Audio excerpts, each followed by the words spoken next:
Welcome to the Sharing Secrets channel. Before we begin, please take a moment to like and subscribe. It helps our channel get bigger and it shows us that you guys are enjoying the content.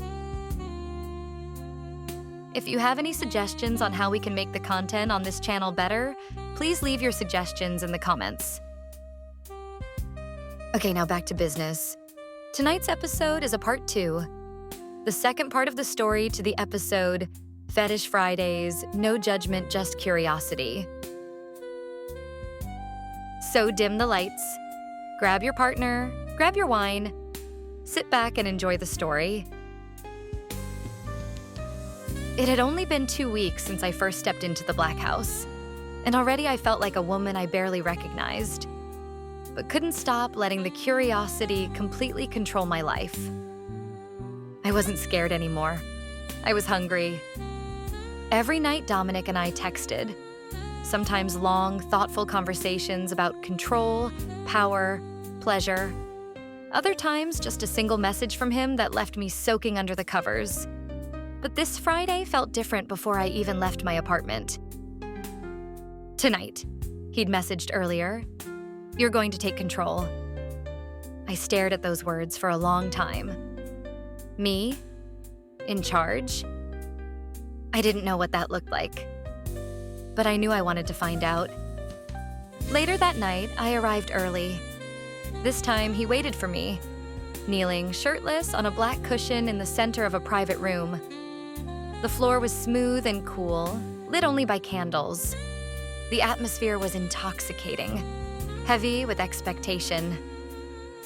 He looked up at me. "Claire."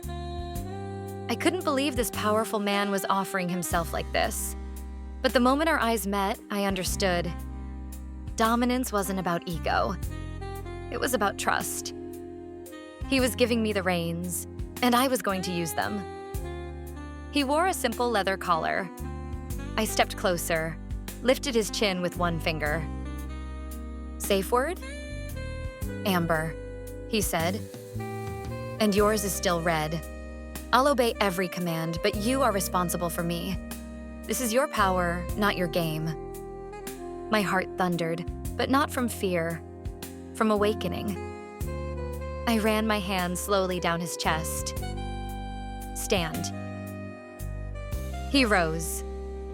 I circled him like prey turned predator, my heels clicking deliberately. The leather crop in my hand felt natural now, not foreign. I let it trail across his back, admiring how his muscles tensed. "You taught me how to surrender," I said softly. "Now you're going to learn how it feels." His mouth twitched into a faint smile, but he didn't speak. Good. I fastened his wrists behind his back with smooth black cuffs, then pushed him to his knees. There was something thrilling about having this tall, dangerous man kneeling at my feet. Completely still, completely mine for the moment. "You don't speak unless I allow it," I said, voice firm but low. He nodded. I slid a blindfold over his eyes. He inhaled, deep and sharp. Vulnerability turned him on, I realized, and control was turning me on. I ran the tip of the crop slowly down his chest, tapping, teasing, never quite hitting. He shifted beneath it. I could feel the tension in him building, begging to be released. "You're so beautiful like this," I whispered into his ear. Tame, needing, desperate. He moaned barely, but it was enough. I struck. A soft snap of leather across his thigh. Then another, firmer. His jaw clenched.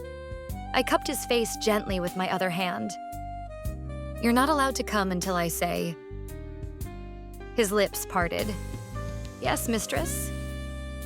Mistress. Whoa, I liked the sound of that. I played with him like a violin, stroking, slapping, denying, caressing. When I ran my tongue along his neck and bit gently, he gasped and trembled. "You're aching, aren't you?" I whispered. "Yes." And still, "You obey." "Yes." he groaned. I smiled, slow and wicked.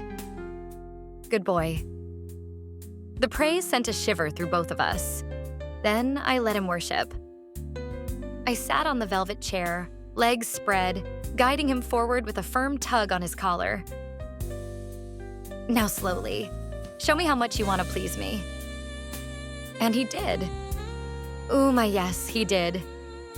His tongue worked with worshipful skill, completely focused, completely devoted. I gripped his hair and pulled harder the closer I got. There was no pretending now.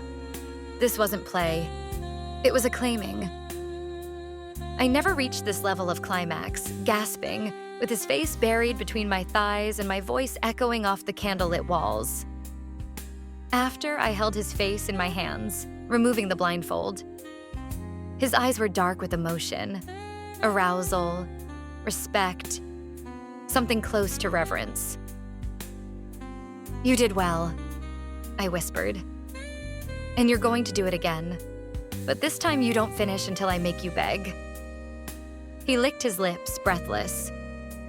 Yes, mistress. That night, I didn't just explore control. I became it. And when I left the black house, his mark still fresh on his skin and mine echoing in my mind, I wasn't confused about who I was anymore. I was power. I was desire. And for the first time, I was free.